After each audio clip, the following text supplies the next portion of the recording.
سبيل الدموع سبيل مريح. اصول شرع 4 ہیں. سب سے پہلی چیز قرآن مقدس. جب کوئی چیز قرآن مقدس میں بالکل صراحت کے ساتھ واضح ہو، اس کا حکم اللہ نے بیان کیا، پھر کہیں دائیں بائیں دیکھنے کی ضرورت نہیں. اگر قرآن مقدس میں وہ چیز نہ ملے تو پھر دوسری بنیاد وہ احادیث، امام الانبیاء حضرت محمد عربی علیہ السلام کے ارشادات، آپ کا مبارک عمل اور اثر. ارشاد کا مطلب جو کچھ پیغمبر علیہ السلام نے فرمایا، اور آپ کا مبارک عمل جو کچھ پیغمبر علیہ السلام نے کیا، بشرطے کہ وہ پیغمبر علیہ السلام کی خصوصیت نہ ہو. اس لیے کہ بہت ساری چیزیں ایسی ہیں کہ امام الانبیاء حضرت محمد عربی علیہ السلام نے اس عمل کو کیا، لیکن امت کے لیے وہ ضابطہ اصول. مثلا امام الانبیاء حضرت محمد عربی علیہ السلام نے 4 سے زیادہ نکاح فرمائے، لیکن یہ پیغمبر علیہ الصلوۃ والتسلیم کی خصوصیت ہے. امام الانبیاء حضرت محمد عربی صلی اللہ علیہ وسلم نے امت کو 100ویں وصال سے منع فرمایا. 100ویں وصال کا مطلب یہ ہے کہ انسان روزے سے ہے، اب آج کا روزہ ختم ہوا، اب کچھ کھائے بھی ہے بغیر کل کے روزے کی بھی نیت کرے. پیغمبر کریم علیہ الصلوۃ والتسلیم نے صحابہ کو اسے منع فرمایا. صحابہ نے عرض کیا، اے اللہ کے رسول صلی اللہ علیہ وسلم، آپ تو خود 100ویں وصال رکھنے اور ہم کو منع فرمایا. آپ نے فرمایا، تم میں سے کون میرے مثل ہے، مجھے میرا رب کھلاتا بھی ہو پلاتا. تو امام الانبیاء حضرت محمد عربی علیہ الصلوۃ والتسلیم کا عمل وہ بھی حجت ہے امت کے لیے، بشرطے کہ امام الانبیاء حضرت محمد عربی علیہ الصلوۃ والتسلیم کی خصوصیات میں سے نہ ہو. اور ایک چیز ہے اثر، اور عمل، اور تیسری چیز ہے کہ امام الانبیاء حضرت محمد عربی صلی اللہ علیہ وسلم کے سامنے کسی صحابی نے کوئی کام کیا، امام الانبیاء حضرت محمد عربی علیہ السلام نے منع نہیں فرمایا.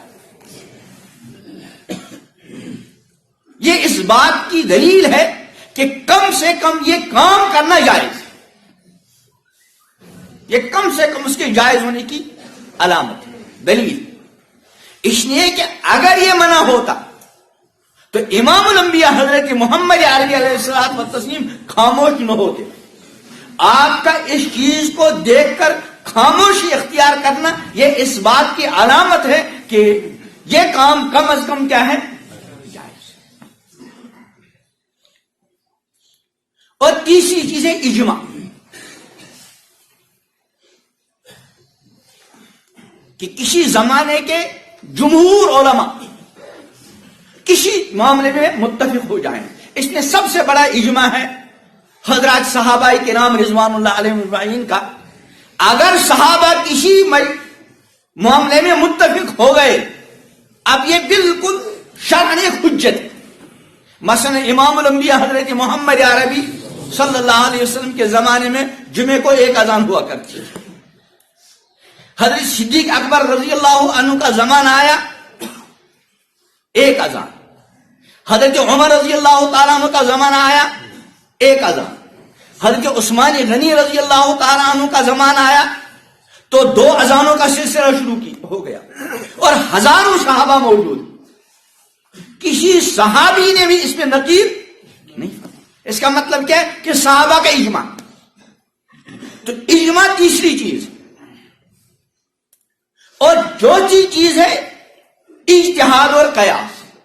چنانچہ سیدنا حضرت معاذ بن جبل رضی اللہ تعالی عنہ کو امام الانبیاء حضرت محمد عربی صلی اللہ علیہ وسلم نے ایک موقع پر کہیں کا حاکم بنا کر بھیجا،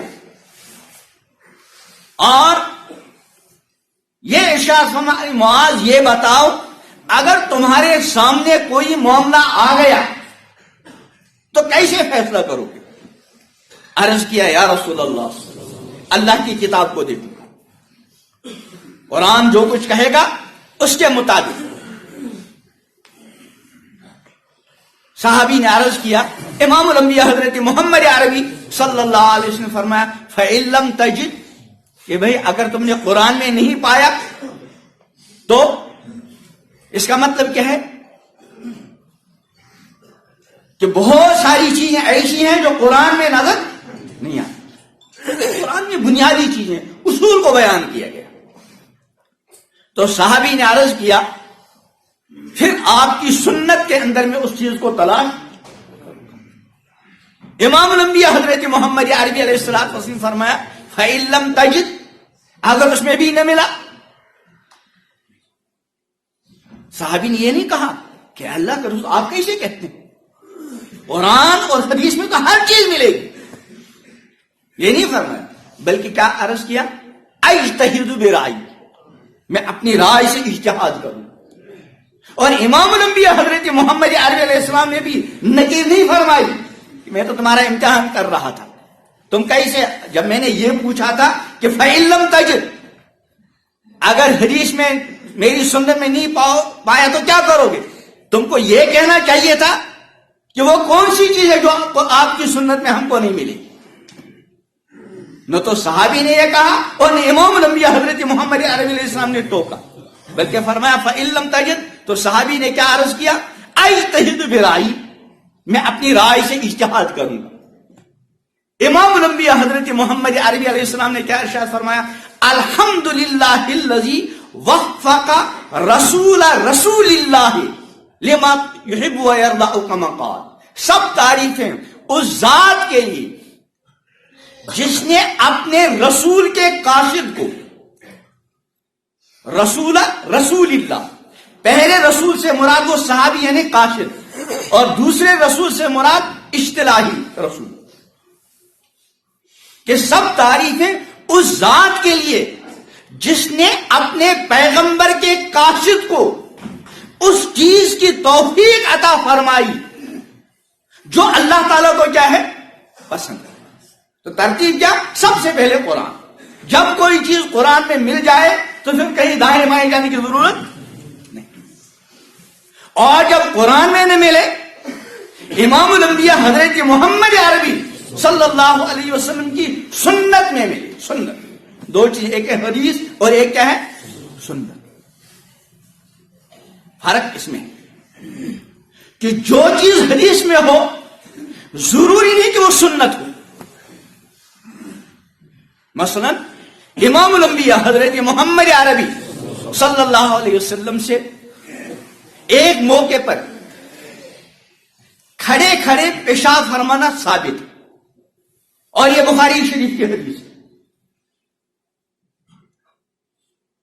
تو اس کے ثابت ہونے میں کوئی شک حدیث میں ہے, لیکن اس کے باوجود ہم اس کو یہ نہیں کہیں گے کہ یہ کیا ہے سنت. تو سب سے پہلی چیز قرآن مقدس, اور دوسری چیز سنت رسول اکرم صلی اللہ علیہ وسلم. اگر کوئی چیز صراحتاً احادیث میں اور سنت میں ملتی ہے چند شرطوں کے ساتھ, ایک یہ کہ منسوخ نہ ہو. کہ بھی ایسا ہوتا ہے کہ ابتدا میں پیغمبر علیہ السلام نے کوئی عمل فرمایا, کوئی ارشاد فرمایا, لیکن بعد میں وہ کیا ہو گیا منسوخ. اور دوسرے اس کے مقابلے میں کوئی اور آپ کا ارشاد یا کوئی اور عمل ثابت. اگر ایک موقع پہ پیغمبر علیہ السلام نے کچھ ارشاد فرمایا, کوئی عمل کیا, لیکن اس کے مقابلے میں کسی اور موقع پہ آپ نے کچھ اور ارشاد فرمایا, کچھ اور عمل کیا, اب یہاں کس کو ترجیح دی جائے گی کس کو نہیں, یہ ایک الگ موضوع ہے. ائمہ مجتہدین کا اس میں الگ الگ اپنا ضابطہ ہے. امام مالک رحمۃ اللہ علیہ کا ایک اصول ہے, جب کوئی چیز اس طرح کی نظر آئے تو وہ اہل مدینہ کے عمل کو ترجیح دیا کرتے تھے. چونکہ امام الانبیاء حضرت محمد علیہ السلام مدینہ میں خود تشریف فرما تھے, تو اہل مدینہ کے عمل کو ترجیح دیا کرتے تھے. امام شافعی کا اپنا اصول, امام اعظم ابو حنیفہ علیہ رحمہ کا اپنا اصول. تو غرض یہ کہ شریعت کے جتنے احکام ہیں قرآن, سنت, اجماع اور قیاس,